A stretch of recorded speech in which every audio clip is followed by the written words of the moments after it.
offseason. Just what are your plans for the offseason and possibly playing or just doing individual workouts? Yeah, I mean, probably take a little bit of a break here, just for maybe a week. I don't really want to lose kind of the stuff I've worked on, and just trying to get my body back to full health. There's some USA basketball stuff I need to get ready for. Imagine the world's top performer quietly giving her own team an ultimatum just a year into her deal. It sounds like something out of a basketball fever dream. Yet that's exactly what's shaking the WNBA right now. The reports are undeniable. Caitlin Clark has evolved beyond just being a star guard. She's become a complete threat, one who, in an unofficial move, vowed to leave her own team if two specific players weren't kept from hitting free agency. This isn't just about a celebrity wanting to stay close to her friends. It's a bold power play that exposed the Indiana Fever's front office and revealed just how much control Clark truly holds. But her contract isn't the real story here. The spotlight falls on Sophie Cunningham and Lexie Hull, two teammates on the verge of being cut, and the shocking behind-the-scenes demand that changed everything. Before diving deeper into this explosive situation, let's take a step back and understand how unprecedented this moment truly is. Caitlin Clark entered the WNBA as the most anticipated rookie in history. Her time at Iowa shattered attendance records, brought women's basketball global attention, and ignited a phenomenon that went far beyond the sport itself. Imagine the world's top performer quietly giving her own team an ultimatum just a year into her deal. It sounds like something out of a basketball fever dream, yet that's exactly what's shaking the WNBA right now. The reports are undeniable. Caitlin Clark has evolved beyond just being a star guard. She's become a complete threat, one who, in an unofficial move, vowed to leave her own team if two specific players weren't kept from hitting free agency. This isn't just about a celebrity wanting to stay close to her friends. It's a bold power play that exposed the Indiana Fever's front office and revealed just how much control Clark truly holds. Expectations weren't just high, they were sky high when the Indiana Fever selected her first overall. Overnight, a once underperforming franchise began selling out arenas. Merchandise flew off the shelves. Television ratings doubled, then tripled. Clark wasn't just playing basketball. She became the face of a movement and the engine driving women's basketball into mainstream culture. What no one expected was how quickly she'd turn that cultural power into real organizational leverage.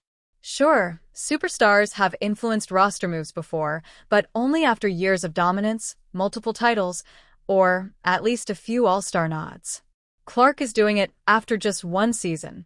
One season in which the Fever didn't even make a deep playoff run, despite her individual brilliance. This kind of influence doesn't come from championships. It comes from being the league's most valuable asset, and she knows it. Pure star power. Pure market value. Pure recognition. And that power hit a wall of cold financial reality the moment the season ended. For 2026, only 3 players are guaranteed spots on the Fever's roster. Michaela Timpson, Aaliyah Boston, and Clark are the only 3 locked-in players. Fan favorites like Lexie Hull and Sophie Cunningham, suddenly on the chopping block and ready to go, were among the pending free agents.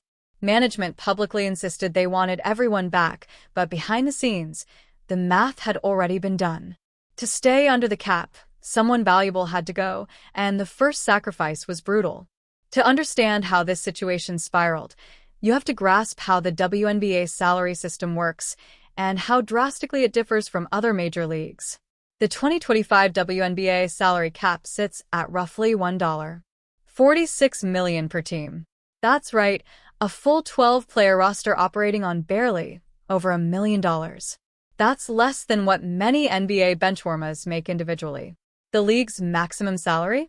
Around $241,000 for a superstar player. It might sound fair, until you realize that's the absolute ceiling for the world's very best athletes. Most WNBA players earn between $60,000 and $100,000 a year, forcing many to play overseas in the off-season just to make a livable income. Every contract decision carries extra weight under those financial limits, keeping even one additional role player can make other moves nearly impossible. The Fever's front office found itself trapped in that reality. Caitlin Clark, the league's biggest star, already commands the top salary. They've also got 2023 Rookie of the Year Aaliyah Boston, another rising name who will soon demand a major payday. Their veteran all-star guard, Kelsey Mitchell, the franchise's most consistent scorer for years, is likely gone. And now, the team faces mounting pressure to keep Sophie Cunningham and Lexie Hull, two players who not only exceeded expectations, but have earned the right to be paid fairly. The math just doesn't add up. Something had to give. According to insiders, the Fever's front office quietly planned its first cold move to discreetly let restricted free agent Lexie Hull walk away. As a restricted free agent, Indiana had the right to match any offer Lexie Hull received. But according to reports, the front office had already decided not to match the higher bids expected from other teams. It was a calculated, behind-the-scenes cost-cutting move, one meant to free up money for other priorities. A player who stepped up when the Stars were sidelined was about to be quietly discarded. And since it would happen silently in the offseason, executives assumed they could get away with it. But that very decision sparked the behind-the-scenes confrontation that changed everything. When you look at Lexie Hull's story, her situation becomes even harder to stomach. Drafted in the second round in 2022, she wasn't expected to make much of an impact. She averaged just 3.4 points per game as a rookie and spent most of her time on the bench. But everything changed in 2024. When injuries hit the roster, Hull stepped up, shooting over 40% from three, emerging as one of the most efficient shooters in the league. She became a reliable defender, gave Clark the floor spacing she needed to operate, and showed the kind of work ethic and team-first attitude every coach values. She went from being an afterthought to a legitimate contributor on a team that had suddenly become relevant. And yet, despite her breakout year, the front office was ready to let her walk, treating her as a financial asset rather than a cornerstone. That's where Sophie Cunningham's story adds a deeper twist. Cunningham wasn't even part of the Fever's original roster. She was a proven role player and fan favorite with the Phoenix Mercury before joining Indiana mid-season in a win-now trade. The Fever saw her as the veteran leader who could guide their young core, and it worked. Cunningham and Clark clicked immediately. Her clutch shooting, relentless defense, and fiery leadership became the emotional spark that kept Indiana competitive. On and off the court, their chemistry was undeniable. But now, as an unrestricted free agent, Sophie Cunningham faced the harsh reality of becoming just a one-season rental, brought in to fuel a playoff push, only to be cut loose when the money ran dry. Then came the whispers. Reports surfaced that Clark's camp had stepped in, demanding that the team's roster strategy be reevaluated immediately. This wasn't a calm discussion about player development. It was an intervention. According to insiders, Clark was quietly but firmly pressuring management to keep her closest allies, no matter the cost. Meetings with general manager Amber Cox grew tense as private talks turned into a storm of headlines. The message was crystal clear. Trade away my key chemistry partners to save money, and you'll destroy everything we've built. To grasp the full magnitude of Clark's move, you have to look at the timing. This didn't happen in the heat of competition or in the middle of an emotional playoff run. It happened during the off-season, the league's cold, calculated business period, when front offices usually hold complete control. Before free agency could even begin, Caitlin Clark had already seized it. She didn't wait to see what offers Cunningham or Hull might receive. She didn't wait for the front office to present a plan. Instead, she drew the line herself, challenging them to test her by making her stance crystal clear ahead of time. That level of proactive control goes far beyond standard player input. Before the game even begins, this player is setting the terms. For someone so early in their career, that kind of authority is unprecedented. It's no surprise that people are now comparing this situation to player-run NBA franchises, the kind molded around figures like LeBron James himself. Clark's goal is simple: stability. She wants her Tres Leches trio, Clark, Hull, and Cunningham, to stay intact for a championship run. And as Cunningham once said, when you have a generational talent like Clark, she deserves a voice in the system.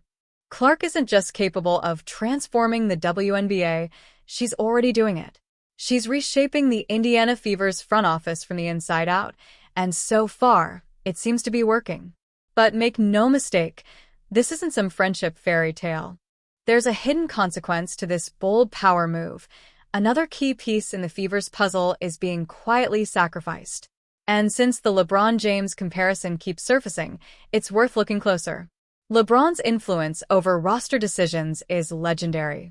From shaping multiple Lakers lineups, to orchestrating the Kevin Love trade during his Cleveland return, to forming the Miami Heat's iconic Big Three, his imprint on team building is undeniable.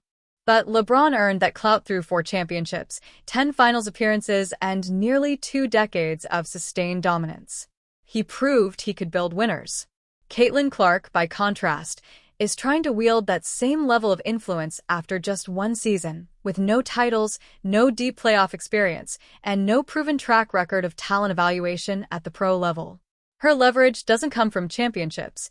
It comes from celebrity and market power. Even the Trace Lexie's nickname, the trio of Clark, Hull, and Cunningham, reveals a lot about her philosophy. That name isn't just cute or catchy. It represents a very specific basketball philosophy. Clark thrives in a system built around dependable shooters who can space the floor, defenders who can cover her occasional lapses, and teammates who understand how to maximize her elite passing ability. Cunningham and Hull fit that mold perfectly. They may not be the league's most naturally gifted players, but they're tailor-made for Clark's system. In essence, she's telling management, I know how I win. Even if I'm still technically a rookie, trust my judgment, I know who helps me succeed. She's asking the organization to take a remarkable leap of faith.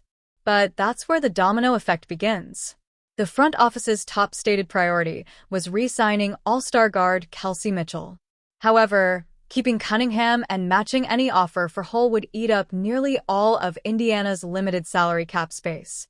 That puts the franchise's longest tenured star, the player who's led them in scoring for years, directly at odds with Clark's inner circle. Clark is forcing a choice: the veteran all-star who's carried the team for 7 seasons, or the chemistry and comfort of her trusted trio. Financially, this internal power struggle could reshape the Fever's future for years to come. And at the center of that struggle stands Kelsey Mitchell, the human cost of Clark's power play. Since being drafted 2nd overall in 2018, Mitchell has been Indiana's most consistent offensive weapon.